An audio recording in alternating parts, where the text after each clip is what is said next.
Hi hello ನಮಸ್ಕಾರ. ಇವತ್ತು healthy ಮತ್ತು ಟೇಸ್ಟಿ ಆದಂಥ ಮೊಳಕೆ ಹುರುಳಿಕಾಳು ಸಾಂಬಾರು ಹೇಗೆ ಮಾಡೋದು ಅಂತ ನೋಡೋಣ. ಒಂದು ಚಿಕ್ಕ ಬೌಲಲ್ಲಿ ಹುರುಳಿಕಾಳು ತೊಗೊಂಡು ಒಂದು ಇಡೀ ದಿನ ನೆನೆಸಿ ರಾತ್ರಿ ಅದು ನೀರು ಬಸಿದಿಟ್ಟರೆ ಬೆಳಗ್ಗೆ ಅಷ್ಟೊತ್ತಿಗೆ ಮೊಳಕೆ ಬರುತ್ತೆ. ಸಮ್ಮರಲ್ಲಿ ಬೇಗ ಮೊಳಕೆ ಬರುತ್ತೆ, ವಿಂಟರಲ್ಲಿ ಸ್ವಲ್ಪ ಲೇಟ್ ಆಗುತ್ತೆ, 1-2 ದಿನ ಟೈಮ್ ತೊಗೊಳುತ್ತೆ. ನಾನಿವಾಗ ಒಂದು ಕುಕ್ಕರಲ್ಲಿ ಮೊಳಕೆ ಹುರುಳಿಕಾಳು ಅದಕ್ಕೆ ಸ್ವಲ್ಪ ನೀರು ಹಾಕಿ ಸಿಪ್ಪೆ ತೆಗೆದು ಹೆಚ್ಚಿಟ್ಕೊಂಡಂಥ ಆಲೂಗಡ್ಡೆ ಹಾಕ್ಕೊತಾ ಇದ್ದೀನಿ. ನೀವು ಬದನೆಕಾಯಿ ಉಪಯೋಗಿಸ್ಕೋಬೋದು ಅಥವಾ ಬೀನ್ಸ್ ಸಾರು ಉಪಯೋಗಿಸ್ಕೋಬೋದು. ಈ ಹುರುಳಿಕಾಳಿನ ಜೊತೆಗೆ ಕಡಲೆಕಾಳನ್ನು ಮೊಳಕೆ ಬರೆಸಿ ಸಾಂಬಾರು ಮಾಡ್ತಾರೆ. ನಾನಿಲ್ಲಿ ಹುರುಳಿಕಾಳು ಮಾತ್ರನೇ ತೊಗೊಂಡಿದ್ದೀನಿ. ಒಂದು 3 ವಿಷಲ್ ಹಾಕಿಸ್ಕೊಂಡ್ರೆ ಸಾಕು, ಕಾಳು ಚೆನ್ನಾಗಿ ಬೆಂದಿರುತ್ತೆ.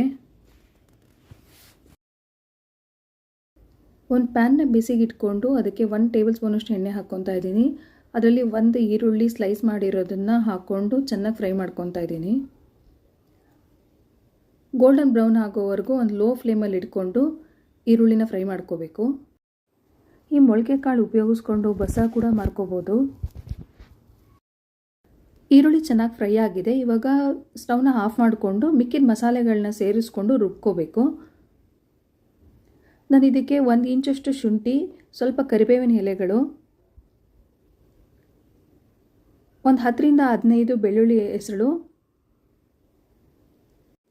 6-7 ಲವಂಗ, ಒಂದು ಅರ್ಧ ಇಂಚಷ್ಟು ಚಕ್ಕೆ,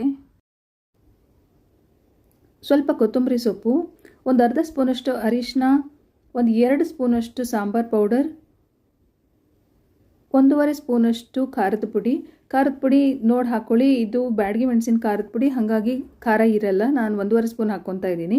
ಅದರೊಟ್ಟಿಗೆ ಒಂದು 1/4 ಕಪ್ಪಷ್ಟು ಕೊಬ್ಬರಿ ಹಾಕ್ಕೊಂಡು ಎಲ್ಲ ಒಟ್ಟಿಗೆ ಸೇರಿಸಿ ಫೈನ್ ಪೇಸ್ಟ್ ಮಾಡ್ಕೋಬೇಕು.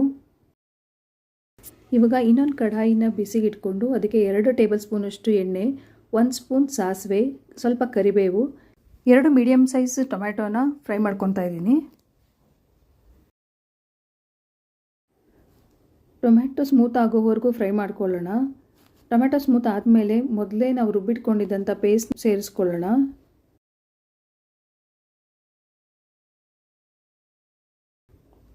ಜಾರಿಗೆ ಸ್ವಲ್ಪ ನೀರು ಹಾಕಿ ಅದನ್ನು ಸೇರಿಸ್ಕೊತಾ ಇದ್ದೀನಿ. ಚೆನ್ನಾಗಿ ಮಿಕ್ಸ್ ಮಾಡಿ ಕುದಿಯೋದಕ್ಕೆ ಬಿಡೋಣ.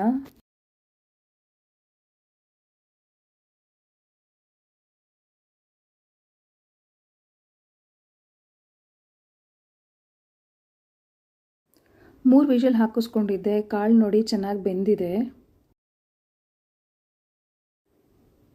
ಬೆಂದ ಕಾಳುಗಳನ್ನ ಇದಕ್ಕೆ ಸೇರಿಸ್ಕೊತಾ ಇದ್ದೀನಿ. ಚೆನ್ನಾಗಿ ಮಿಕ್ಸ್ ಮಾಡಿಕೊಂಡು ಇನ್ನು ಸ್ವಲ್ಪ ತೆಳ್ಳಗೆ ಬೇಕಂದರೆ ಇನ್ನು ಸ್ವಲ್ಪ ನೀರು ಹಾಕ್ಕೊಂಡು ಅಡ್ಜಸ್ಟ್ ಮಾಡಿ. ಈ ಮೊಳಕೆ ಕಾಳುಗಳಲ್ಲಿ ಹೆಚ್ಚು ಪೌಷ್ಟಿಕಾಂಶ ಇರುತ್ತೆ. ಈ ಥರ ಸಾಂಬಾರು ಪಲ್ಯ ಮಾಡ್ಕೊಂಡು ತಿನ್ನೋದ್ರಿಂದ ಆರೋಗ್ಯಕ್ಕೂ ಒಳ್ಳೆಯದು.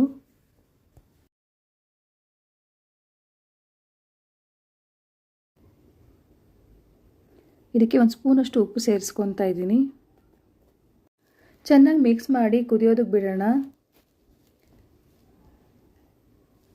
ಇವಾಗ ಇದು ಕುದೀತಾ ಇದೆ. ಇದಕ್ಕೆ ಕೊತ್ತಂಬರಿ ಸೊಪ್ಪು ಸೇರಿಸ್ಕೊತಾ ಇದ್ದೀನಿ. ಮೊಳಕೆ ಹುರುಳಿಕಾಳು ಸಾಂಬಾರು ರೆಡಿಯಾಗಿದೆ. ಇದು ಅನ್ನಕ್ಕೆ, ಮುದ್ದೆಗೆ ಎರಡಕ್ಕೂ ಚೆನ್ನಾಗಿರುತ್ತೆ. ಗಟ್ಟಿಯಾಗಿ ಮಾಡಿಕೊಂಡ್ರೆ ಚಪಾತಿಗೂ ತಿನ್ಬೋದು. ನೀವು ಮನೇಲಿ ಟ್ರೈ ಮಾಡಿ ಹೇಗೆ ಬಂತು ಅಂತ ಕಮೆಂಟ್ ಸೆಕ್ಷನಲ್ಲಿ ಹೇಳಿ.